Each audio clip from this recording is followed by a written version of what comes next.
Hi, everyone. Welcome to the first. I feel like I can officially say it's fall now. So, welcome to the fall contemporary YA debut panel. I'm really excited for these. I've been loving celebrating all these debuts, and I just feel like fall is one of my favorite seasons. So, it feels extra special. And these are some of my most anticipated books as well. So, it feels like triple special. But anyway, I'm really excited to chat with all of these authors. Just a brief thing about me. So, if you didn't know I am, I'm Lily, and I'm kind of the face behind Utopia State of Mind on the internet, on social medias. Um, and just a note as well about the chat. I wanted to mention that here we don't tolerate any harassment of any kind. We are trying to maintain a safe space for us to chat about everything that we love. So just know that in advance, and that if we find that you are infringing upon that in any way, then we will have to take actions against you. So that's just like a safety notice, I guess, beforehand. And now I want to have the authors tell us a little bit about themselves and their books so that we can go on to the questions that I have, because I never get to all of my questions, um, which is just like sad for me. Anyway, so Lane, do you want to start? Hi everyone, I'm Lane Clark. I'm the debut author of Love Times Infinity that came out July 26th. It's about Mitchie Cooper, a high school junior who is trying to figure out what she wants for her future, and her first real big crush that is returned at the same time that her estranged mother comes back into her life. I'll go next. Hi, my name is Deepa, and I am the author of House of Yesterday. I like to describe it as like an Afghan haunting of Hill House. It's a story that basically follows the secrets of an Afghan American family when 15-year-old Sara Ahmad stumbles upon a ghostly apparition of her grandmother in this home and has to kind of figure out the secret that her grandmother had been holding 40 years prior as to why she was in that home and how it affects her family today. Zulfa, do you want to go next? Oh, yeah, sure. So hi, I'm Zulfa Qatur, and I'm the author of As Long as the Lemon Trees Grow. And my book is a YA speculative contemporary, and it follows this girl, Salama, who is a pharmacist volunteering at a hospital in Homs, and she is trying to find a way out of Syria before her pregnant best friend Layla gives birth. And she has this PTSD because of everything she's seen and she's been through. So she has these hallucinations that feel sometimes very real. And so on top of all of that, she's like lost that spark of life. Like she can't see the colors anymore until she meets one of the protesters, and his name is Kinan, and she might have some kind of like a history with him. And he shows her that life can still is worth living, despite everything that's going on. But she has to make a decision because the bombs are falling, due date is coming closer, of whether she should stay in Syria or leave. So there's a countdown. I like cried multiple times while reading As Long as the Lemon Trees Grow. So I'll try to like hold it together for this panel. Yeah, you're doing great. You're doing great. Yeah, it was multiple times. It was like very wet on my face. Love that. Thank you. Susan, do you want to go next? Yes. Lily, thank you for having me. I'm Susan Azim Boyer, and I'm the Iranian-American author of Jasmine Zumade Needs a Win. And it's a funny young adult novel that kind of imagines what happens when an international incident, specifically the Iran hostage crisis, kind of explodes across the nightly news just as my main character, Jasmine, runs for senior class president. And so she kind of runs from her identity as she's running for president. It's been described as a cross between Dariush the Great Is Not Okay. It has the same Persian rep with the election shenanigans of the cult classic Election, which was also the movie with Reese Witherspoon, and the disaster MC of Never Have I Ever, because Jasmine makes kind of a cascading series of disastrous decisions. And I'm so happy to be here. Thank you for having me. Yeah. And then Maya. Hi, I'm Maya Prasad. I'm the author of Drizzle Dreams and Love Struck Things, which comes out in 2 days. It's my debut. I guess we're all debuts. It's about 4 Indian American sisters who, over the course of 4 seasons, explore new passions, learn more about themselves, and they navigate the bustle of their father's cozy cliffside inn. It takes place on Orcas Island in the Pacific Northwest, where I live. I mean, I don't live in Orcas Island, but I live in the Pacific Northwest, and it's very drizzly and dreamy, as the title might say. It would probably appeal to fans of Little Women, The Sisterhood of the Traveling Pants, and to all the boys I've loved before. Perfect. I'm so excited. And I think I'm going to start with one of my favorite questions, which goes out of order, but I've learned to prioritize the ones that I care about first. So I want to know for everyone that family and identity were one of the core themes that I found in all of your books, and the various ways kind of everyone talks about it. So I wanted to know, without spoilers, which I know was kind of difficult to ask, but how does your character's relationship with family change over the course of the book? Like, what does family mean to your main character? So, Lane, you want to start first? Yeah, I think in the beginning, Michi has kind of a very traditional view of what family is, thinking that, oh, it's having parents and siblings, and kind of you can trace your family history back. And so she believes she doesn't really have a family because she lacks those things.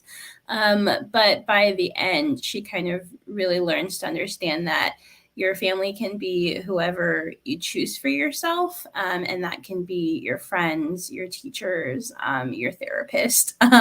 So that's kind of how her understanding changes over the course of the book. For Diva? So family is a huge component of this book. It kind of actually is the whole point of the book, the family history of Sara and her parents and her grandparents. The reason why I wanted to write a young adult novel that's centered around family was because of this idea of love. You know, even though it's a haunted supernatural ghost story, it's actually at its core a love story. Because for me, when I was her age, you know, I come from a divorce household, and I believe that the first love you have in your life is the love of your nuclear family, whether it be your parents or who raised you. They really have your heart. It's the first love you feel as a person. And I wanted to explore what happens when your first heartbreak is caused by that nuclear family from your parents. So in Sara's case, her first heartbreak in life is really the separation of her parents, the toxic relationship of her parents, and trying to come to terms with this idea of the family that she thought she had, what that means for the future. Will she have a family if her parents separate and divorce?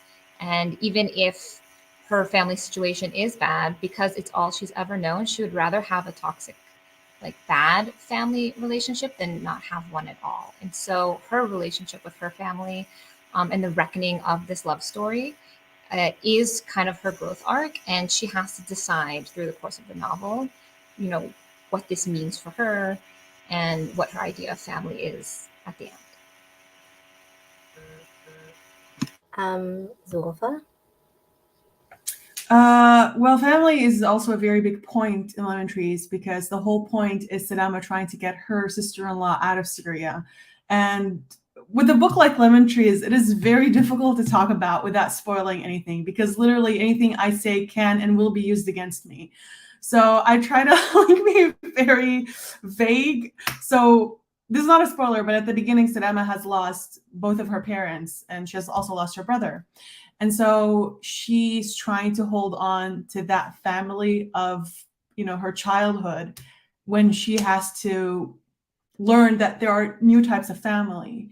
And if she lost her old one, it doesn't mean that she can't have new ones in the future. That's all I'm going to say because I can't say more.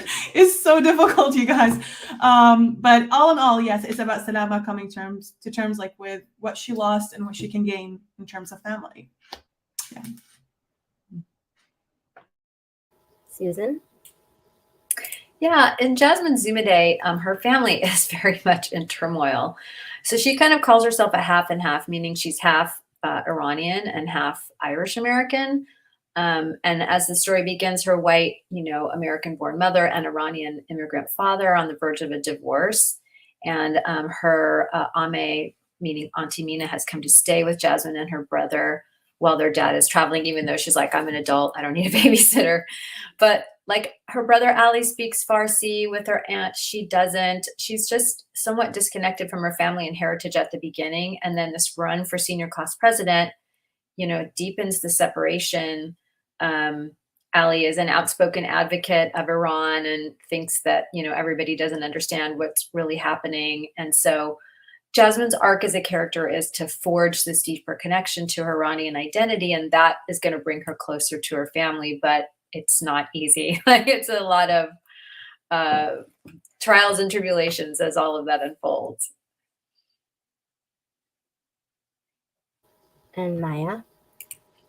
Yeah, so Drizzle Dreams and Love Struck Things, as I mentioned, is about four sisters. So sisterhood is a huge theme in the book, and so is family. They grew up with their dad. They lost their mom when they were very young, their biological mom, and then their dad got together with someone who helped him like renovate the inn and run it for a long time, and then that partner also passed away. So in the beginning of the book, he's a single dad. And I wanted to make him different than some of the kind of stereotypes of Asian parents. So he's, because he's bi, he's obviously not going to be very traditional, and he's very chill, and he kind of lets the girls run their own lives. But he's always there for them if if they need advice or whatever. And then the sisters are also very supportive of each other, and there are times where they sort of clash with each other, but ultimately they always kind of come back together. And then there's kind of this other story in the background about how they've sort of lost touch with some relatives in India. And that part I don't want to give away too much about, but I was very conscious when I was writing this that, what Deepa was talking about is that family can be toxic. And so I didn't want it to wave away any bad behavior. So if someone is behaving in a bad way, I think you can't just say, "Oh, they're family, so you have to forgive them." I think they have to make an effort to try to change and be better.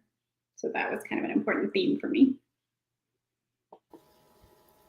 Yeah, the books for these panels really kind of takes you on like an emotional roller coaster in terms of like the feelings that I felt preparing for this panel.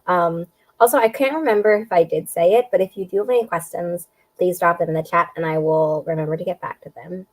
The next question that I have is that I wanted to talk a little bit about the journey to publication from the first idea you had for this book all the way to release, or like for the books that have been released to today, I guess. And kind of, talk us through that journey.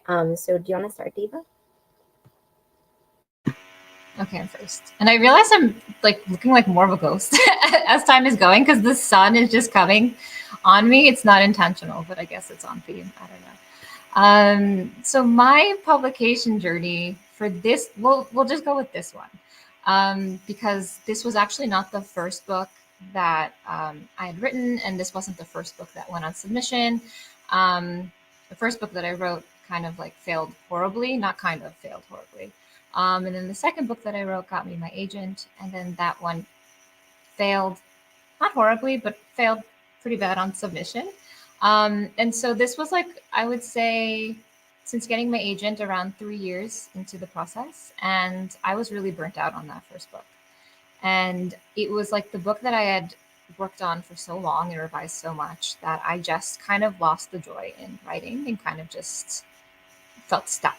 Like I was at a milestone in my career, but I wasn't at the same time, and I couldn't figure out like what to do at that point. And so I made a decision to kind of shelf that book and kind of just step away from writing. And the way that this idea came to be was actually just writing through a journal. So similar to my main character, I also had a grandmother that had dementia, and I was taking care of her. And to kind of cope through that loss of her while she was still there, I wrote in a journal. And I don't know if anyone else does this, but I do this where when there are situations that I cannot control, I kind of like to create like not a fabrication, but almost like a parallel of what I wish could happen. And from those writings, kind of sprouted like this ghostly story of, well, what if you could access those moments that are no longer accessible through, you know, items that you've touched, like how everything that you've touched has some sort of the past of that moment locked into it, and could you access it?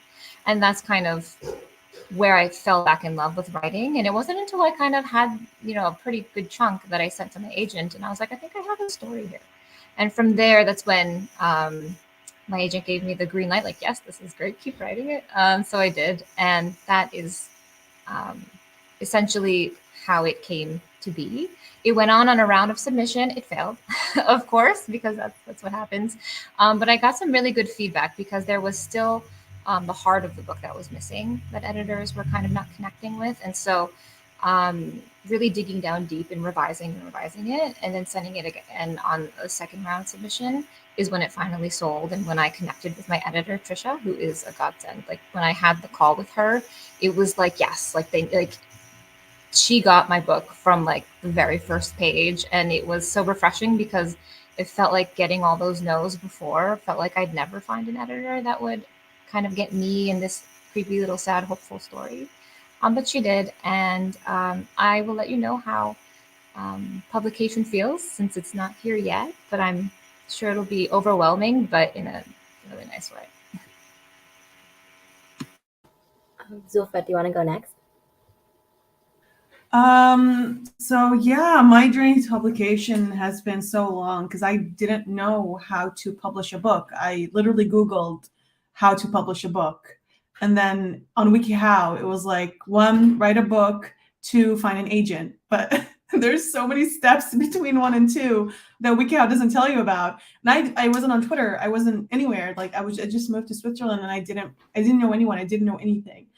And so I started going to NaNoWriMo. They have a group here in Switzerland. And so like I moved in September, October I was alone, November I started going there. And it was around that time that I was learning German as well. And so a lot of people in German school would ask me about Syria when they found out that I'm also Syrian and Canadian. And then I realized, even though like the media talks about it, like the news always talks about Syria, but people don't know what's going on. And I was like, well, people are stories in the end, right? And I want to write a story about what's happening, and taking all those things that you see in the news, online, on social media, and making it into a story. And so I started writing it in November of 2018. November 2017, November 2017, I started writing it, and I finished it in August 2018. And that was like 1 year of me learning that Twitter is a place where you could connect to other authors, and, you know, it's a place where you can find agents. And back in 2018, Twitter was, well, it was easier to connect with people and with agents than it is now. And so I was finding other authors who could help me edit the book, you know, that step between 1 and 2 that WikiHow didn't tell you about. And so I did DV Pit. I got a like from my agent, and I sent it to her, and she gave me a revise and resubmit.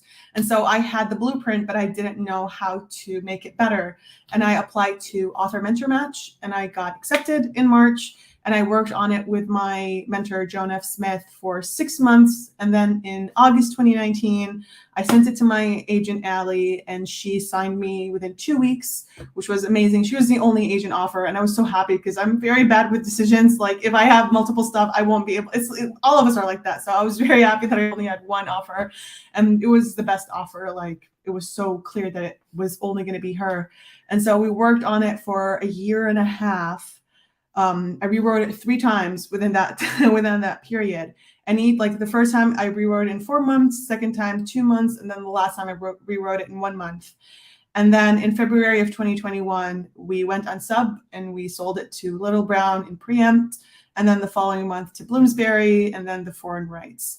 So at times it felt like I wasn't like, during that 1.5 year of editing while everybody else was like had an agent or were going on sub. I felt like so stuck. Like sometimes with editing, with revisions, you feel like you're writing, but it's like you're just walking in the same place, like you're not moving.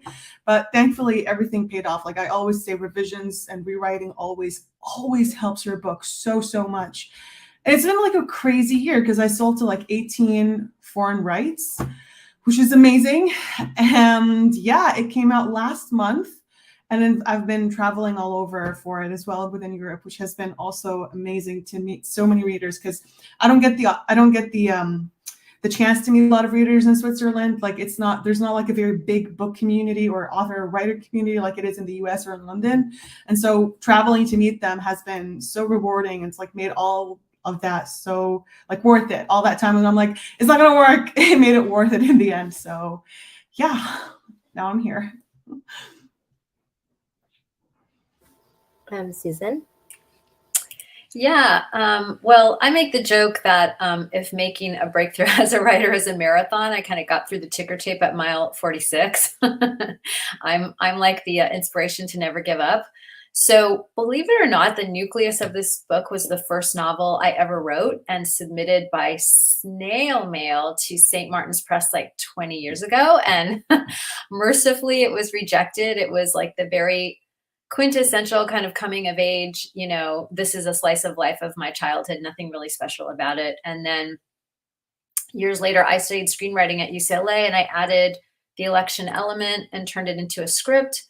And it finaled in a couple of screenwriting competitions, but again, never quite made the breakthrough with it that I wanted. And then I sort of pivoted to publishing in 2018, and I added the whole Iran hostage crisis layer to layer, in this theme of like shame around identity, and substantially rewrote it as a novel. I did get a couple of professional developmental edits as I was in that process. And then once I felt it was submission ready in October 2020, I signed with an agent in November. I got a 2-book deal with Wednesday Books, which is a division of St. Martin's Press, 20 years after the original snail mail submission. And so it went from agent to done deal within about 2 months, but this was pre-pandemic. And again, this was given like a lot of development on my part before I even went out to agents.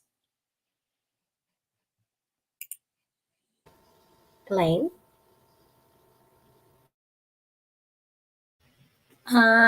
First, I just want to say, Zulfa, it took me a while to realize that you had a background up, and I was like, that guy is so still.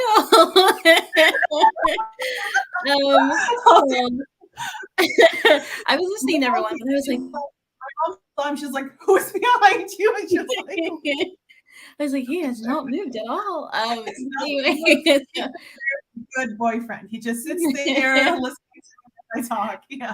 Yeah. So I just wanted to say that.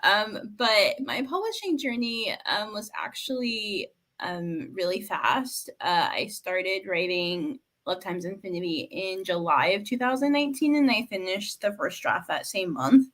I will say the only reason I was able to do that is because Love Times Infinity is a super personal story. So a lot of it was kind of my own life. Diva had kind of said that to write like a parallel. And that's pretty much what I did to kind of like give it a happy ending that I wish it had had. So it was a pretty fast writing time. And then I was revising it, and that's when I joined Writing Twitter, and I had a goal of, okay, well, Pitch Wars opens in September, so I'm going to try and have it ready to submit. And I did, and I participated in a Pit Mad that went like nowhere, but I got one agent which is great for pitch events, to make friends. But I got that one and I got rejected from that, but I got really helpful feedback, and I revised it again really fast, and I ended up getting my first agent offer before the Pitch Wars people even decided. So I didn't technically not get picked for Pitch Wars because I withdrew, but I wasn't going to get picked because I didn't get any requests. And then I revised with my agent for like 7 months, and we sold in June of 2020. So it was pretty fast. Yeah, which is unusual. So it's definitely don't feel like, it needs to be that fast. I'm also, the book went out on submission in June of 2020, and that summer was a pretty big reckoning, I think, in our country, in the US, and in publishing at the time. And I'm a Black author. My book is Black main character. So I think that definitely is a reason why it sold fairly quickly versus now. I don't really think that would be the case. So timing really is everything. Maya? Oh, I think you're muted. Sorry. Yeah, I also had like a longer, very long journey. I've been writing for like over a decade. The first book I wrote was a rom-com, but I didn't take it too seriously. I even thought of it as a practice kind of book, and I queried it, and I got some good responses, like at least one R&R, but I didn't really feel that passionate about it. Then I worked on this like YA sci-fi, which I put like everything into, and I loved it so much. And I got my first agent from that, but it never sold. We submitted it everywhere, and it felt close sometimes, but it never really got the yes. And to be honest, this was like 2013, so it was like before We Need Diverse Books, so it was that much harder at the time to get a BIPOC author's book, and a book that took place in near future India. So that wasn't something that people were necessarily buying. And then I wrote another YA sci-fi. I decided that things weren't really working out with my agent, so I split with my agent, and then I got a mentorship with We Need Diverse Books. I worked with Padma Venkatraman, and I got another mentorship just kind of through social media with Jennifer Latham. And so they helped me, fix up that book. And I got a lot of great responses, like that the writing was really good, but I wasn't getting that yes. And then it started to kind of dawn on me that YA sci-fi, especially written by a BIPOC author, is just a really hard sell. So then I decided to pivot away from that. And that's how I ended up writing Drizzle Dreams and Love Struck Things, and connecting with my current agent, Penny Moore. So yeah, it's been a long journey.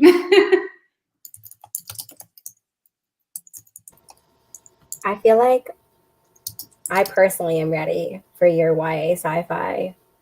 Just if I had a vote. Yay! Well, someday maybe I'll pull it Also, out. same. Yeah. Give me the sci-fi. I had a few questions because I paired some books together. So I want to focus a little bit on some kind of parallels I saw. It's hard because there's an idea that I'd have for a question. And it's like, oh, but actually three work. So it was hard to kind of pick things. But one of the questions I had was that both House of Yesterday and As Long as the Lemon Trees Grow have really complex relationships with the past specifically, and also like our family's past. So I wanted to know if you could, again, the spoilers, I'm very sorry, but can you talk to us about what it was like to write about the past and why you were drawn to this concept throughout the book? So I don't know who wants to start. I feel like I started with Diba last time, so maybe it's Ulfa. Okay, no worries. I'm treading very carefully right now. Here we go. So with Salama, I feel like at the beginning that we are defined a lot subconsciously, and not subconsciously, but moments that happen in our past or in our childhood.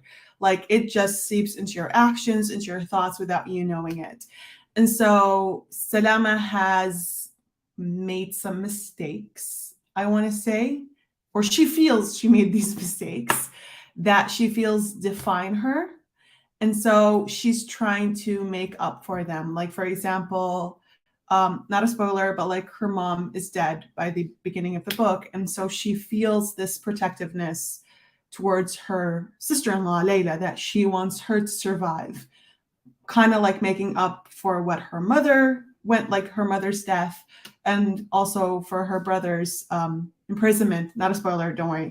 And her brother like made her promise that take care of like my wife, like your sister-in-law, because they're best friends. like if something happens to me. And so she is clinging to those promises and that past in order to like live in the future. And that is also something that Kinan, the love interest, goes through. That for him, he feels like Syria is his only home. And it's true. I mean, it belongs to the Syrians. This is his home. This is the place that he's known all his life. And then he also has to learn that the future may not involve Syria. It could, but it's still home if he finds like another place to live in because of the circumstances that they're in. And so both these characters have to adapt to what they're going through and not let the past define them, and find a home together in the future. That may or may not happen. I don't know. We will see. You will see. I have seen, but you will see. Yeah. The end. Thank you. This is so stressful. I love it. I'm trying also not to spoil. I feel like it's so hard to talk about it without like you like if anyways. So for me your questions are really good. I just want to say, Lily, like they're really smart questions that we have to like use our muscles in order to like know how to answer them right. Yeah, go Gita. I'm trying to use my brain real hard to not spoil anybody. But basically, the past is really important in my novel, mainly because Sara really kind of swathes herself in the past. For her, the past is like a balm. It's like something soothing, even though like her past with her family is kind of traumatic. It's not kind of, it's pretty bad. But because it's the only family she's ever known, for her, that's her comfort, that's her normal, and she wants to get back to that. So she kind of really clings to it to the point where it just consumes her. But you know, what she thinks is her safe place, as the novel goes on, she realizes the past has its own secrets, and maybe there is a secret that goes even back further in her family story that is not so safe, not so nice. And then it's like, well, what do you do when your safe place isn't safe anymore? And now you have to like confront that past with a present reality that you don't really have answers for. I love the idea of delving into the past, especially, coming from a family that, unfortunately had to leave their country due to revolution and war, and how that trauma trickles down through the generations, and how that past, even though it's not there, but it's there. And because they don't talk about it, it's there even more, like an invisible specter. And how that kind of like just like bleeds into everything for Sara. Yeah. Yeah, I feel like this question is just like me enacting my mini revenge over like the tears that I cried for both of your books in regards to this specific aspect. So I felt really mean, but also like I had a lot of fuel for this one. I want to talk about Drizzled Dreams and Love Struck Things. So it has 4 sisters at the core, which you mentioned. And I wanted to know, how did you approach each character to make their point of views unique from each other? Because I found that it was really fun to see a sister, like, I don't know how to describe this, but like a sister that you had seen already through her, like that perspective, through another sister's perspective. I think that was really telling. And I also wanted to know which sister was the hardest / easiest to write. Yeah, it was a lot of fun to write 4 different sisters, and I feel like it gave me this opportunity to show that we're not a monolith, we're not all the same, we all are our own unique people, we have our own relationships to our identity. So that was one of the things that I was really excited about doing for this project. And then writing 4 different voices was obviously a challenge to try to make them feel unique, but I think I had a really strong vision for each of the characters and how they were different from the beginning that helped me. And so I started out by writing a scene or a chapter from each of the sisters' perspectives. So that's not chronological, because in the book is actually written almost like 4 novellas, and Fall is all from Nidhi's point of view. Winter is all from Avani's point of view, and so on. But just to start out with, I did write like a scene or chapter from each sister's perspective so I could kind of have them in my mind. And I tried to bring out different characteristics in the writing. So like Nidhi is kind of the type A personality. She's like also kind of maternal because she's the eldest sister. So she thinks in these lists. Avani thinks in verse sometimes, and Ronnie gets whisked away into her fantasies. So I actually have little like script sections that look like, like a film script that kind of show her like getting swept away into her fantasies. I think the hardest one to write was probably Avani, because she, at the verse, I've never really written verse in a way that I planned to show anybody before. So I was hoping I was doing it okay, but she's kind of suffering. She feels a lot of grief for the parent figure that they lost. And I felt like verse was a good way to kind of tackle that, because there's just such strong emotions, and sometimes you can't really articulate yourself in full sentences about the way you feel. So I just thought it matched what she was going through. The most fun I had, I think, was where I wrote Nidhi's Midnight Adventure, which I don't want to spoil, but I had a lot of fun, just making it feel like an escape and using a little bit of like magical language, which, to be honest, like I wasn't sure if my editors were going to be okay with, but they let me get away with it. Yay. Yeah, I loved how, as I was reading it and going through each of the POVs, it'd be like, oh, this is the aspect I relate to the most. And then it's like another POV. It's like, no, this one is the one that I relate to. It was really fun to kind of live in those different headspaces kind of chronologically. And then for Love Times Infinity and Jasmine Zumida for the win. No, not for the win. Needs the win. I keep doing this in my head. I'm like, for the win. No, needs the win. Your main characters are put through some really difficult conflicts, and also often like internal conflicts and dilemmas, and that require them to really look closely at themselves, like in the mirror, basically. And so I wanted to know, how did you both approach your main character's emotional journey or like their emotional arc throughout the book in terms of pacing and drafting, and sort of how many emotional, like, I don't know if it's emotional beats, but like how many emotional sort of milestones in their journey did you plan sort of before writing?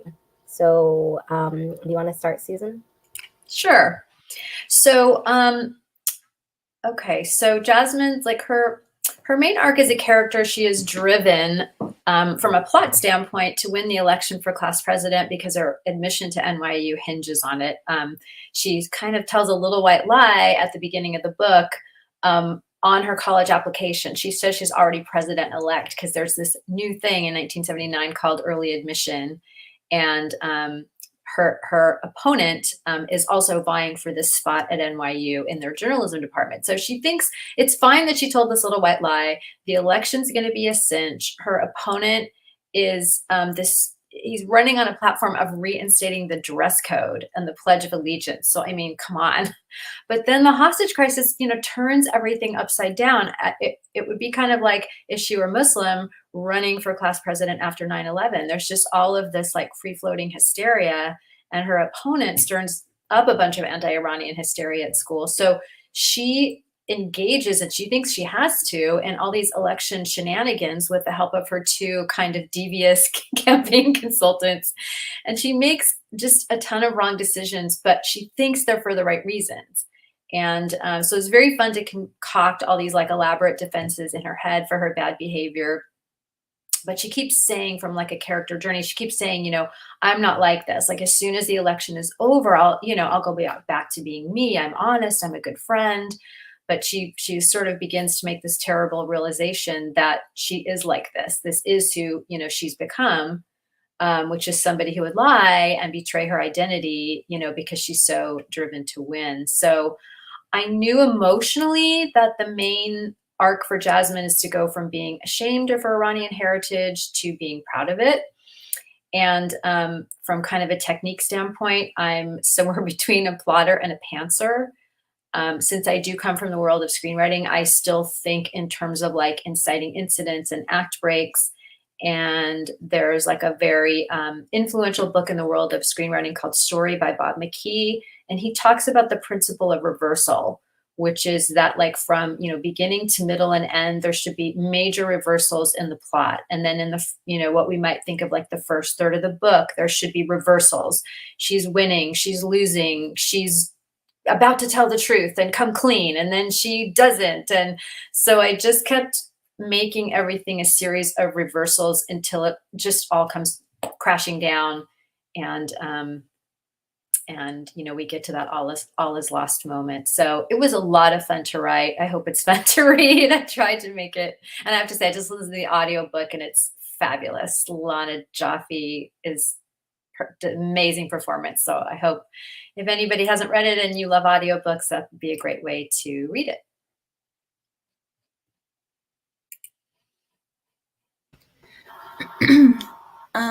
So like I said before, LTI was really kind of gratuitous, parallel, rewriting my own personal relationship with my own mother. Her main, or at least her starting point for her emotional arc is obviously she's the daughter of her mother's teenage sexual assault, and that has shaped a lot of her self-understanding and self-worth. Can you ever be a good person if the thing that created you was so bad? Is that just kind of like inherent in who you are as a person? And I knew that by the end, I didn't necessarily want her to totally shed that understanding of herself as much as learn to give herself a little bit more grace, and to not feel a lot of that shame that she felt, being kind of that constant reminder for her mother. And so I'm a true pantser. I don't plot anything. So it was really just about, okay, here's how she's starting. And I knew what the very last scene was going to be. She's also struggling to write her college essays because of a lot of this. And I knew I wanted that last scene to be her kind of attacking it in a more, I guess, confident way, and then just trying to figure out how to get there while I was writing it. And then my agent was like, okay, this is really great. Maybe we need a plot versus just kind of like emotional dumping, which is really what it was. And shout out to him for seeing a book in it.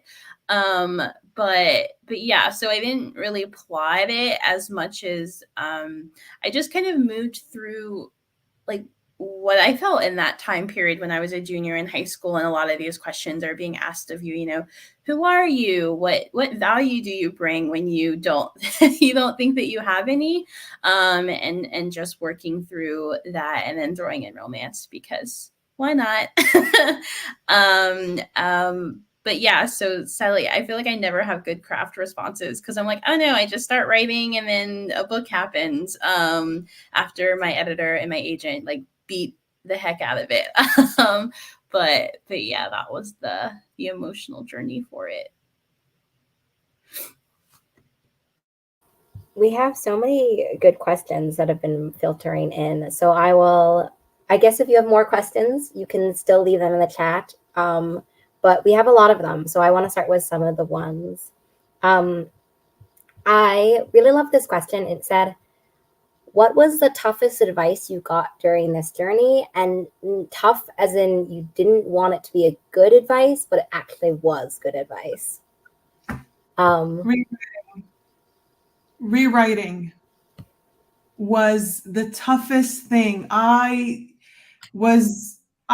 fought against it, to be fair, because like I already wrote this book. I don't want to write it again. And I tried to get away with it by like, fixing some of the paragraphs, and just like sweep everything under the rug. And then my agent sent me back the email. She was like, this is good, but we can tell like which parts are your old writing and which one is your new writing. And now it looks like a jigsaw that hasn't been put together well because your writing got better. And I'm like, God damn it, because I have to rewrite. It was so difficult. It is still difficult. Like it never gets easy, but it was the best thing that I ever did to Lemon Trees because I don't know, I feel like I was able to imagine myself as Salama as I was writing it. The more I wrote, the more I became her. And it felt like I was inhabiting her body. And then I just like could see everything that she could see, and it made it even more richer, like as the story. But yeah, it was difficult. So yeah.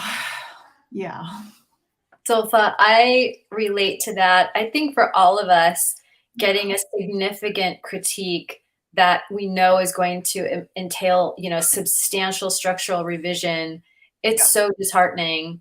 And I just really encourage anybody watching, do not make any immediate judgment.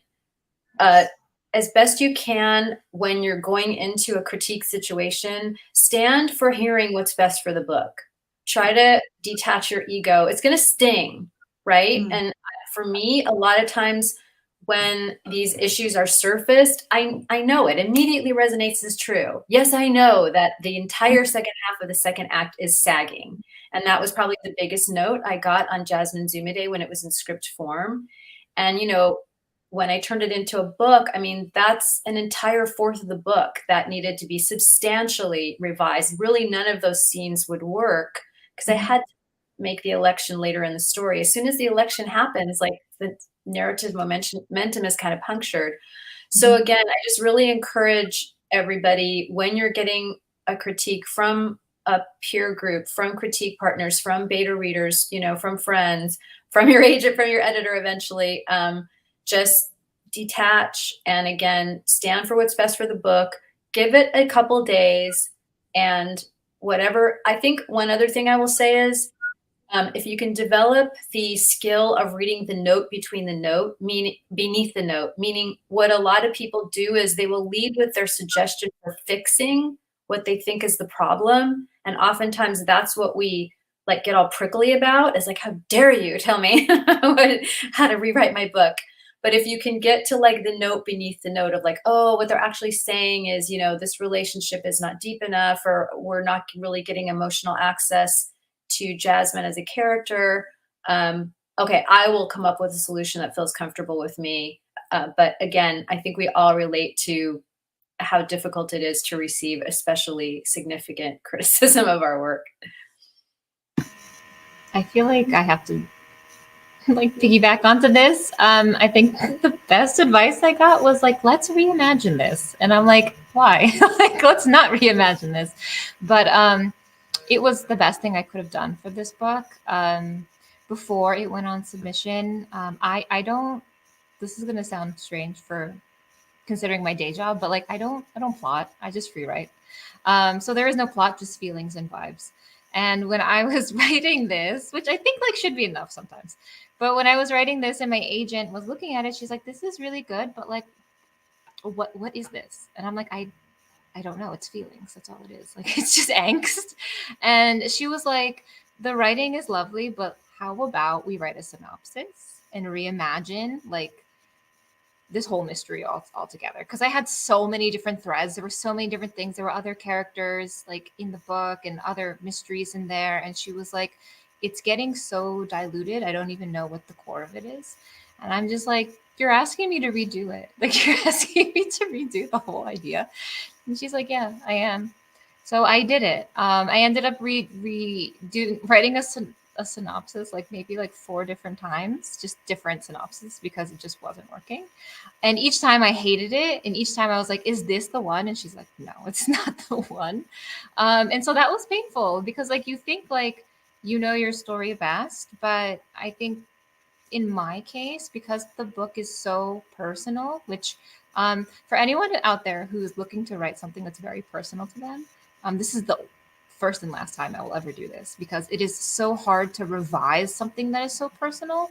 Because one of the biggest feedback that I got also from my editor was like, there's not enough resolution with the father. There's not enough resolution with the mother or with the family. And I'm like, that's because I don't have any resolution. But in a fiction, like a story needs to have an ending. It needs to end. Whereas in life, it doesn't. So that was the best advice that I got. I feel that. And I think this is something that I'm figuring out with book 2. Like, it's way too personal than Lemon Trees was, because I am not like fully Syrian like Salama is. I'm a diaspora child, and that's what my main character in my second book is. And there are some things I left open-ended, but like looking back at it, I'm like, I want to leave it open-ended. I know I won't. I know my editors are going to be like, it's not going to work. But like, this is how life is. If like some plot lines don't get like a resolution, it feels more realistic to me. I mean, now when you're saying it, I'm like, yeah, I didn't get resolution to that in my life. That's why I didn't write it. Thank you for that. Now I feel like I went to therapy. That's good. Thank you. Just feelings. That's it. Yeah. I want to jump in with a different one. So, like, actually, I feel a little bit the opposite. Like, I am a reviser. I'm a rewriter. I will do it forever and ever, because when I start writing a book, I put my whole heart into it. And then my problem has been through my journey that I don't move on to the next book. So write the next book has always been a very difficult thing for me to do, because I just keep revising the same thing over and over again. And I don't even think my books were bad. I think, like we were talking about, luck and timing. It was, YA sci-fi is difficult to break into. So for me, just like deciding to do something else and like letting, being a little practical about the market, which is hard to do, was what I had to do. So for me, it's like, let go, write the next book. But I'm sure there's this balance of, obviously you don't want to submit too early, but once you kind of like, okay, I've gotten all the feedback I can get, it's time to move on. Yeah, I'm kind of with Deepa, where I'm like, I will never write a book again that is this personal, because it is hard to kind of separate, and know about, craft or the book itself from like a criticism of like your own life. I remember the first agent rejection I ever got on The Fool was that Michi was like too about her trauma. Like she didn't care about anything else. It was just like trauma, trauma, trauma, trauma. And I was like so offended because I was like, what are you talking about? Like, that's just how trauma works. And like, you forget that this isn't, your memoir. This is a fiction book. And so you kind of have to build a plot in, because it really was just feelings, like just lots of feelings. And so that was probably the advice that I like really, like, my hackles raised. And then I sat with it for a while and then was like, okay, maybe they're like a little bit right. And then started rewriting. But yeah, so I think, plot is good, I guess. But I'm also pro open ending. LTI has an open ending. I think it felt right for me because I am very much for hopeful endings, much more than kind of like happy ending, all loose ends are tied up and wrapped in a pretty bow, because it's just not that realistic for probably most people, especially when you're 16, 17 years old. So that's where I was. But yeah, plot, I guess, is the one that I was like, no, thank you. And it made the book a lot better and readable, I'm sure. So I think we only have time for one more question, but there were also so many. But the one that I wanted to pick was, what were you reading while drafting your book? Or were there any other media that inspired you during the drafting or revising process? I feel mean like calling on someone first. Maya, do you want to go first? I definitely read a bunch of rom-coms while I was writing it, because I know some people don't like to read the same genre because they're worried that they'll copy or something like that. I wasn't really worried about that. I think especially in romance, there's so many tropes that you can draw from, and you're definitely going to do it in your own way. But reading them, I think one thing that's really important is comedic timing, and that's just reading a lot and intaking a lot of comedy is something that can help you improve with that. So yeah, I read Sandhya Menon, I read Jenny Han, Maureen Gu, just everything and anything that I could find that was a YA rom-com, I went ahead and tried to read. I was reading and consuming media in which a historical event is unfolding in the background.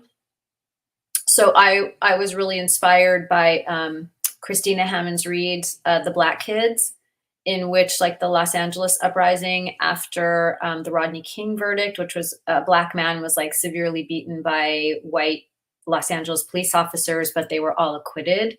and it led to this riot. And in her book, the character is a young Black girl at a very elite white private school. And it's just how, again, these events are unfolding in the background that kind of force her to like reckon with her identity.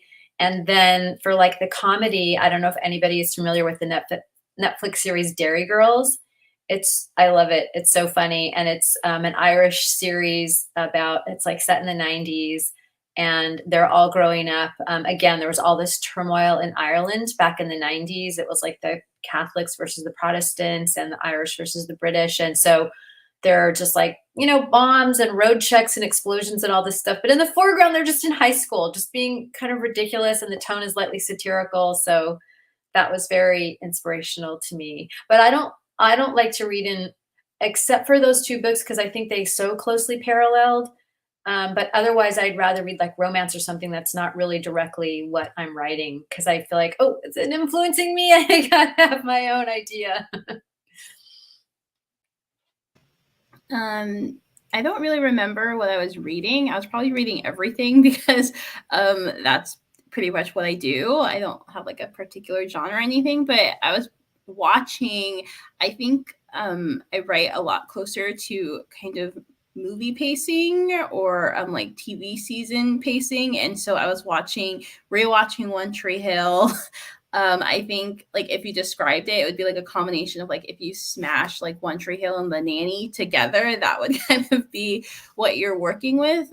So that's definitely what I was watching. And right now I just like keep rewatching The Bear because something about it just like makes me want to write. So that's probably around the realm of what I was doing then. Mine's gonna be so random. I was rewatching Inuyasha when I was writing this book, and I was listening to the soundtrack. And that's what I was doing. I don't like to read when I'm drafting, mainly because I'm afraid that if I'm reading a book that's too close in genre, like I'm gonna unconsciously like inject it into my book, and I don't want to live with that fear. So I was just watching a lot of Inuyasha, basically. I think I am the anomaly. I didn't read anything. Like, I physically could not read any book because when I was drafting, I kept on comparing myself to authors who are published, which is something so stupid to do, but like, your brain isn't very rational. And I was like, I kept on comparing and I couldn't sit down and read a book because I felt like I wasn't moving forward with my own writing, that I was just like stuck where I was. And so I was in a reading slump for 2 years. Nothing. Like even books that weren't published, like even my friends who were also trying to get published, sending me their books, I couldn't read them. It was the weirdest thing that I've never seen anyone talk about. Like I haven't seen it. I was like, why am I going through something that nobody has gone through? Like that's so weird and random. Like why can't I read books? The one thing that would help my craft become better. And so what I did was I rewatched comedies like Baby Daddy or like those like funny sitcoms, or like even Friends. Like I don't like The Big Bang Theory, but I also watched it because of self-hate. Like it was a lot of I was going through a bit. I was going through it through those 2 years. And so yeah, I didn't read any book. And then I just want to tell people, like, if you also feel that, that's a totally normal feeling to have, because like dealing with writing comes in so many different forms that if you can't read a book, that's fine. If you can't, I don't know, do something specific, that's okay. It's just like we deal with it in our own way. And it's so unique. It's such a unique, weird experience that I discovered. I didn't know it was like that weird. But yeah. I think you have to do whatever you have to do to be able to write from a place of confidence. And Exactly. if your confidence is shaken because you're reading something else and you're just like, I mean, for sure, when we started trading our debut novels, to just like, hey, we're all in this cohort together. You just kind of go, oh my gosh, I'm never going to write anything that good. And then it's like, listen, everyone, we have our own little space in the universe that we're occupying, and everybody is not going to be all things to all people. And so I think we just trust that we're going to connect with our readers. But yeah, whatever you have to do to keep your confidence up, but you can't write from a place of like anxiety and discouragement. Exactly. I agree.